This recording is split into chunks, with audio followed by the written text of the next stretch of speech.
El doctor Pérez Riera es natural de Córdoba, Argentina, donde se recibió de médico por la Universidad Nacional, siendo medalla de oro de la misma, premio otorgado por tener el mejor promedio en su clase.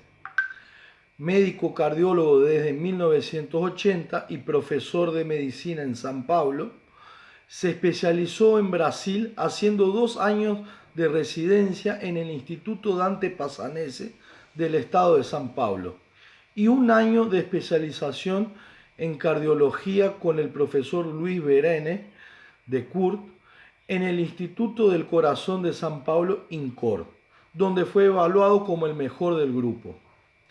Desde entonces el doctor Pérez Riera se dedica con gran entusiasmo a la enseñanza, así como a la publicación de trabajos científicos y académicos en las más importantes revistas de cardiología del mundo, teniendo como foco la electro y vectocardiografía. El doctor Pérez Riera es autor de varios libros, artículos en revistas científicas, congresos y clases magistrales sobre cardiología alrededor del mundo. Es considerado un experto a nivel mundial en electro y vectocardiografía, del cual preparó un curso virtual. Tal curso lo dividió en 37 clases, caracterizadas por su contenido didáctico y lúdico, que está disponible en cardioacademy.com. Sin más preámbulo, daremos inicio a la clase webinar de hoy. Con la palabra, el doctor Pérez Riera. Estimados colegas da lengua española, principalmente deseo agradecer el gentil convite, la gentil invitación de la Sociedad Paraguaya de Cardiología y Cirugía Cardiovascular, lo que mucho me honra, y espero que esta presentación sea de utilidad, una vez que son muy pocas las publicaciones que hablan sobre el bloqueo de las fibras medias de la rama izquierda, o como decimos aquí en Brasil, bloqueo divisional anteromedial. ¿Ok? Bueno, existen innúmeras publicaciones que muestran que la rama izquierda del haz de His, ella se trifurca y no bifurca. Ya desde los trabajos pioneros del japonés Tsunao Tawara a principios del siglo pasado, en la muestra del ventrículo izquierdo abierto en el endocardio, claramente se destacan que 3 divisiones del tronco del ramo izquierdo: la división anterosuperior, la división posterior y una división media o septal, que va a la parte media del endocardio de la superficie septal izquierda. Tsunao Tawara fue un grande profesor japonés que aprendió la anatomía con otro grande, el doctor Carl Albert Ludwig Aschoff. Entonces de ahí viene el nombre de Aschoff Tawara para el nódulo AB. Vean ustedes una publicación de un libro clásico, yo diría del más importante o de los más importantes investigadores americanos y de Holanda. Me refiero al profesor Robert Anderson y al profesor Becker, que muestran este dibujo tan claro del tronco de la rama izquierda trifurcándose y mostrando la trifascicularidad tan contestada en la literatura por el enorme peso de esa gran organización argentina que fue el profesor Rosenbaum. Aquí está entonces este es el pionero de la anatomía de las cardiopatías congénitas y que también estudió la anatomía normal del corazón y muestra claramente que el ramo izquierdo, el tronco se divide en 3 ramos y no se bifurca. Entonces dice que este Robert Anderson fue el responsable por demostrar la localización invisible del tejido de conducción y clarificar la morfología, principalmente en las cardiopatías congénitas. Entonces esto ya es una fuerza muy importante en el mundo mostrando esta realidad, que infelizmente, por el gran peso de la escuela de Rosenbaum, todavía hoy algunas personas no lo aceptan. Vean ustedes aquí que claramente el tronco de la rama izquierda se trifurca en 3 ramos. La división anterosuperior, que se distribuye en la base del músculo papilar anterolateral del ventrículo izquierdo. La división posterior-inferior, que se distribuye en la base del músculo papilar posterior-inferior de la válvula mitral. Y la división septal, claramente aquí vista en la pieza anatómica, claramente las 3 divisiones, como un verdadero abanico difícil de diferenciar. ¿Ok? Ese es uno de los problemas. Y aquí una pieza anatómica humana de un corazón mostrando el endocardio de la superficie septal del ventrículo izquierdo, con el tronco de la rama izquierda dividiéndose en sus 3 ramas. En este caso, la división media es ramo del tronco, directamente sale del tronco, pero puede salir de la división posterior-inferior o anterior-superior o de ambas. Y ahí se forma un verdadero sincicio imposible de diferenciar.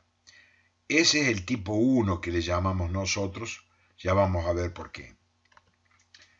Aquí un estudio anatómico abajo del profesor Almeida. Almeida es un gran anatomista que vive aquí en Brasil, muy respetado, mostrándonos aquí claramente el aspecto sincicial del sistema gisiano intraventricular izquierdo, y aquí el dibujo clásico de Taguara que ya habíamos mostrado. Vean ustedes el tronco de la rama izquierda, la división anterosuperior que va al músculo anterolateral posteromedial, posterior-inferior y la región septal. Vean ustedes que esto es un verdadero sincicio indistinguible. Aquí nuevamente visualizado ya en un trabajo de Uley a los mediados del siglo pasado, en donde él muestra claramente que hay 3 divisiones en la rama izquierda. Aquí un poco en aumento para mostrar esto. Ya se publicó en el 59, en 1959. Y vean qué cosa curiosa. Esto es del clásico libro de Rosenbaum, el libro que fue, digamos así, que es un divisor de aguas en los bloqueos divisionales izquierdos. Es un libro que nos da orgullo a todos los argentinos. Ahora vean ustedes, este es el ramo izquierdo, y Rosenbaum decía que esta es la división anterosuperior que va al músculo papilar y esta es la división posterior-inferior. No obstante, yo pienso que en esa realmente la división posterior-inferior da este ramo, a mi ver, que creo que es el ramo medio, diferentemente de la interpretación que el gran Rosenbaum daba. Y aquí otra también del mismo libro. Vean aquí el tronco de la rama izquierda dando las divisiones anterosuperior al músculo anterolateral o posteromedial de la rama izquierda, y aquí el left posterior fascicle que va a la base del músculo papilar posteromedial. Y aquí claramente existe una división media. ¿Ok? Esto ya lo mostraba hace un tiempo, en el 72, de Molin y Culbertus, que fueron los primeros que estudiaron una serie más grande.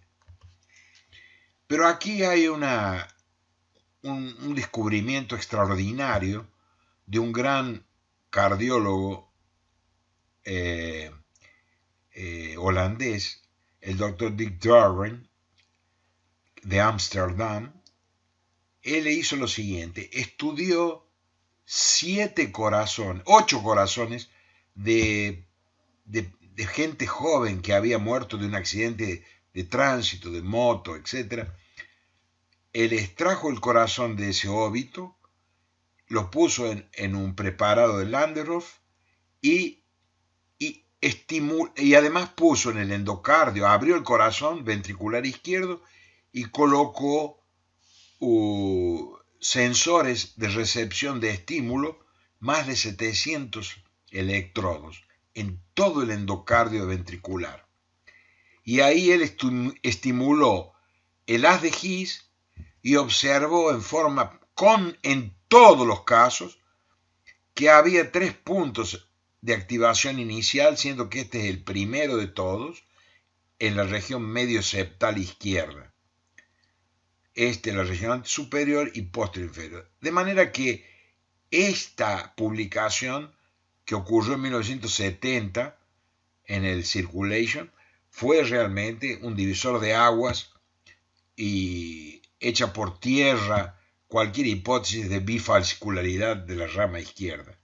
Y una cosa que yo no entendía cuando estudiaba el profesor Tranchesi en su libro, él decía: el primer vector, el vector septal, que ha quedado con el nombre de vector de Peñalosa y Tranchesi, un peruano y él que trabajaron juntos en México. Yo decía, pero ¿cómo? Si son 2 ramos que van a los músculos papilares, ¿por qué la primera porción del corazón en activarse es el septo medio? No tiene lógica. Entonces, claramente existe este vector septal. Y vean ustedes qué cosa curiosa.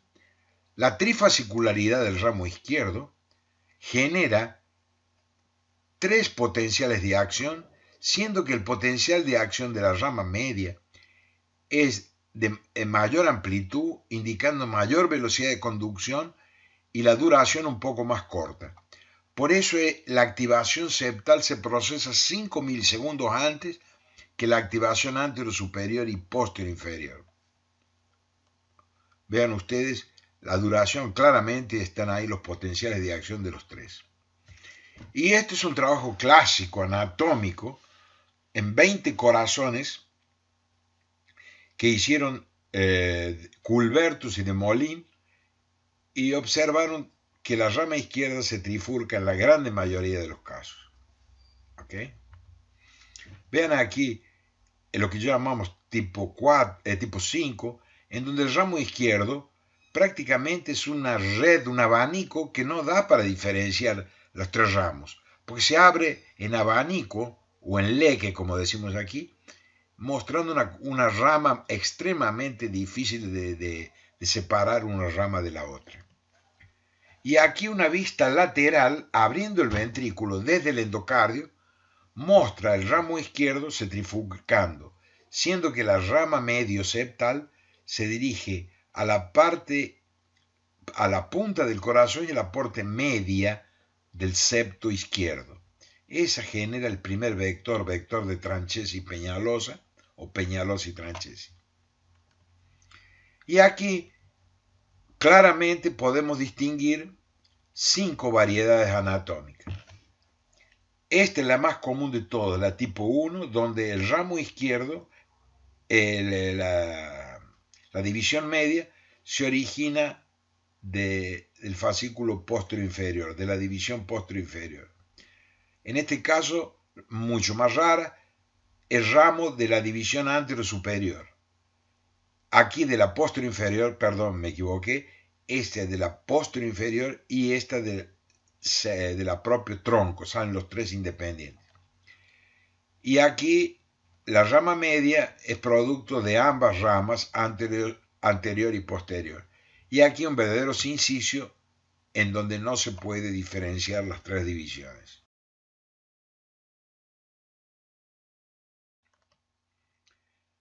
Una cosa fundamental es ustedes saber que la única rama que está irrigada exclusivamente por ramos de la descendente anterior es la rama medio septal, en el 100% de las instancias.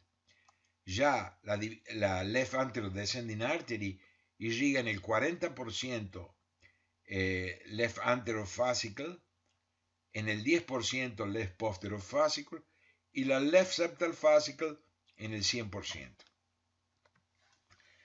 Y vean ustedes una correlación electrovectocardiográfica. En el bloqueo del ramo izquierdo, tronco del ramo izquierdo, tenemos este aspecto que se observa mucho mejor en el plano horizontal. Reparen que el bucle se dirige para atrás y a la izquierda y hay un atraso medio final con las lágrimas más juntas y la repolarización dirigida para adelante. Entonces aquí está el típico bloqueo del ramo izquierdo. Ahora, las divisiones de la rama izquierda, anterior superior y posterior inferior, se hacen sentir apenas en el plano, o no apenas, pero predominantemente en el plano frontal. Vean ustedes, left anterior fascicular block, la rotación antihoraria, la porción inicial dirigida para abajo y a derecha, y la gran mayoría está en el cuadrante superior izquierdo. Ya en el left posterior fascicular block, muy raro, isolado, las porciones iniciales se dirigen para arriba y a la izquierda y después todo se va a la derecha con un gran desvío a la derecha en ausencia de sobrecarga derecha o hábito longilíneo asténico. Y vean aquí el left septal fascicular block, en nuestro caso, no se manifiesta en el plano frontal. Lo hace en el plano horizontal, donde se disloca para frente, para adelante y a la izquierda, diferente de la sobrecarga derecha, que va para adelante y a derecha, sino adelante y a la izquierda. Y vean ustedes un gran dislocamiento anterior del bucle, con rotación habitualmente, que puede ser horaria o antihoraria, depende si está solo o asociado. Y reparen que hay una pequeña Q inicial embrionaria característico de este tipo de bloqueo. Hubo tanta confusión en la literatura que yo contabilicé 17 nombres para el left septal fascicular block. Hay varios autores que estudiaron esto, pero esos son todos los nombres. Vamos a olvidarlos y vamos al número 1, que es el que todo el mundo actualmente acepta, que es left septal fascicular block. Ahora, ¿cuáles son las causas de este bloqueo? A pesar de todo, nosotros tenemos ya una estadística bastante considerable, y diferentemente de lo que se pensaba inicialmente, que la gran causa era la enfermedad de Chagas, nosotros pensamos que la principal causa es la obstrucción crítica de la descendente anterior proximal al primer ramo perforante. Nosotros lo hemos descrito a eso asociado al síndrome de Wellens, que también es la misma cosa, obstrucción crítica de la descendente anterior.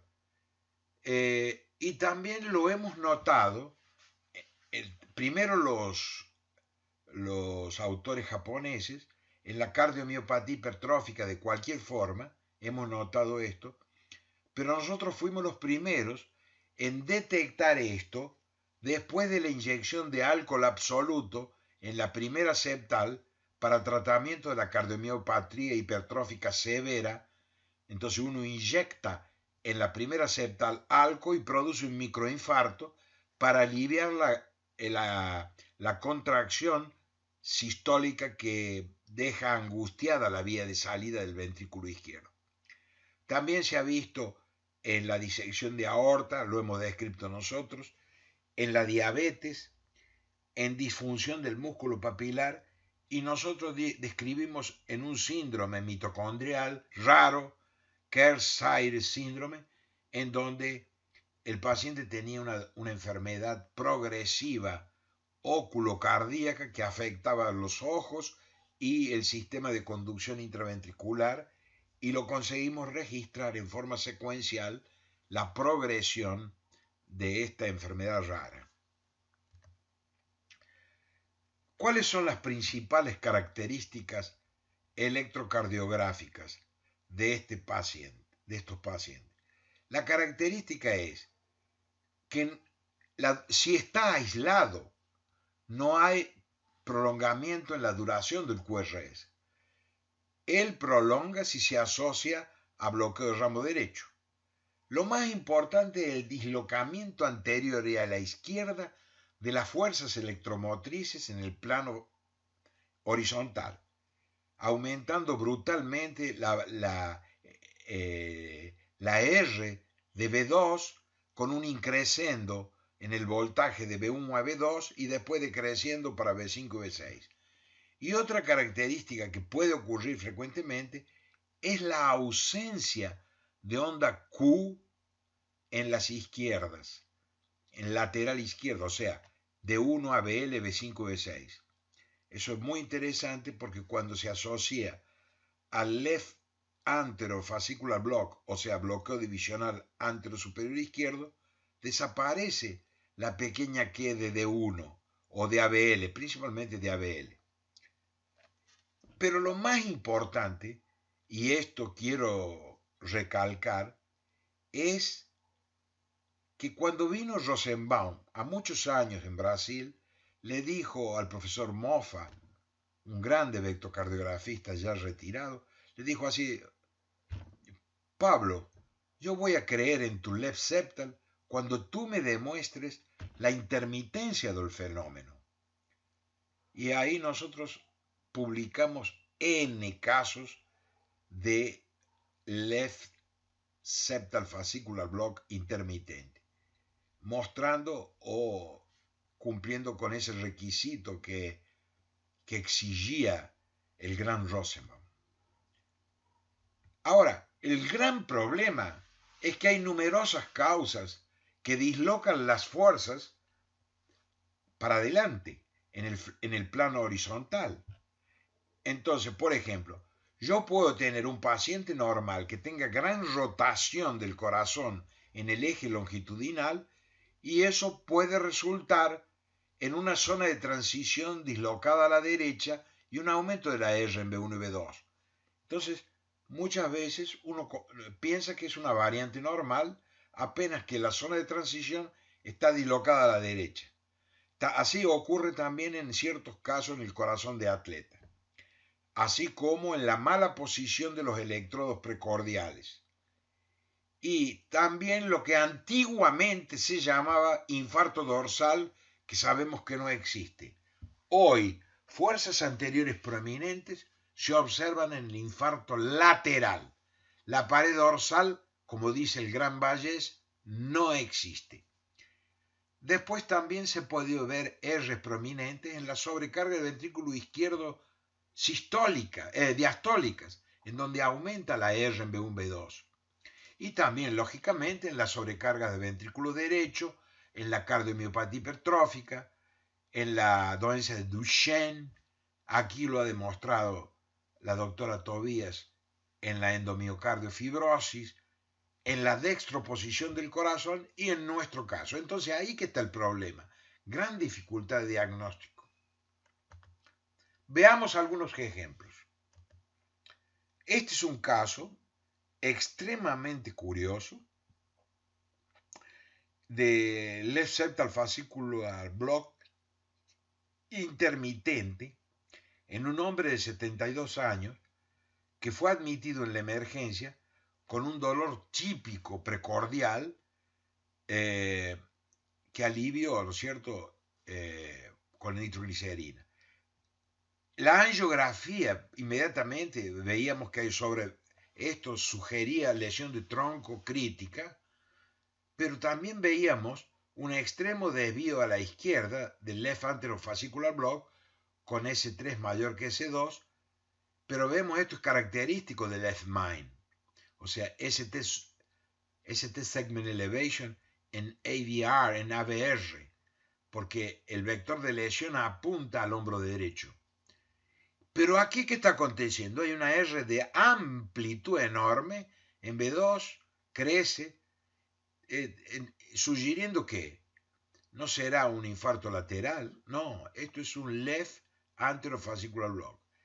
Se indicó cirugía de revascularización y así se realizó.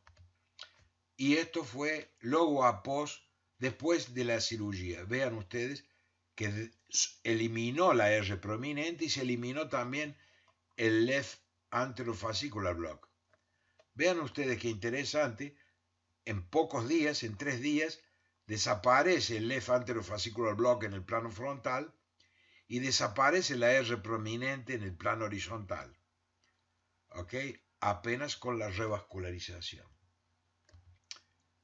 Y vean aquí otro caso impresionante, un extremo debido a la izquierda, left anterofascicular block, y aquí un left anterofascicular block. Este es un bifascicular block. Entonces, esta es la historia clínica del paciente que ya la conté, vamos a salir. Vean ustedes aquí, cuando este electro muestra que AVR tiene una supradesnivel e infradesnivelamiento en todas las precordiales, indicando lesión de tronco, parece la injuria apuntando para AVR y huyendo para atrás también, dando infradesnivelamiento de B2, del ST de B2 a B6, típico de lesión de tronco o muy proximal left antero descending artery. Vean ustedes aquí, tiene sobrecarga auricular izquierda, anterior fuerza muy importante con una onda Q embrionaria, que es característico, y este paciente tiene también la AVR supradesnivelamiento, indicando probable lesión de tronco con infra en todas las precordiales y también infra en la pared inferior. La lesión mostraba angiografía, una lesión muy proximal antes de la división en la DA y descendente anterior. Este es un paciente que publicamos con Uchida. El paciente hizo un test ergométrico, no decía nada prácticamente el test, y empieza el ejercicio y hay lo siguiente, hay un extremo desvío a la izquierda y hay fuerzas anteriores prominentes, hay un bloqueo de left anterofascicular block y left septal fascicular block. Y en la recuperación queda las fuerzas anteriores prominentes, pero no existe más, está fibrilado el paciente también y ha desaparecido el extremo desvío a la izquierda, ¿okay? En la recuperación. Y finalmente, este es un caso precioso de una persona de edad que tenía una cardiomiopatía hipertrófica severa, obstructiva, con disnea de reposo, estaba en grupo funcional 4, y claramente una sobrecarga de las cámaras izquierdas importantísima, con padrón sistólico, strain pattern, y el paciente estaba en reposo en disnea. Entonces la solución era o una miectomía para aliviar esto o inyección de alcohol absoluto en la primera perforante septal a través de un estudio percutáneo. Le preguntamos al paciente y él prefirió esto. Entonces le inyectamos alcohol absoluto a ese paciente en la primera perforante. Y vea lo que aconteció. Inmediatamente durante la inyección, hubo un extremo desvío del eje a la izquierda y fuerzas anteriores prominentes con bloqueo de ramo derecho. Entonces el paciente tiene bloqueo divisional antero superior izquierdo, bloqueo divisional antero medial y un poco de bloqueo de ramo derecho, dando un trifascicular todavía no descrito en la literatura. Vean ustedes claramente, el paciente tiene el vector de lesión apunta para BR en menos 150 grados y por eso da ST segment elevation aquí. y huye de D2 y por eso está infra el ST aquí. Y aquí el bloqueo de ramo directo con el bloqueo divisional anteromedial. Muchísimas gracias por su atención.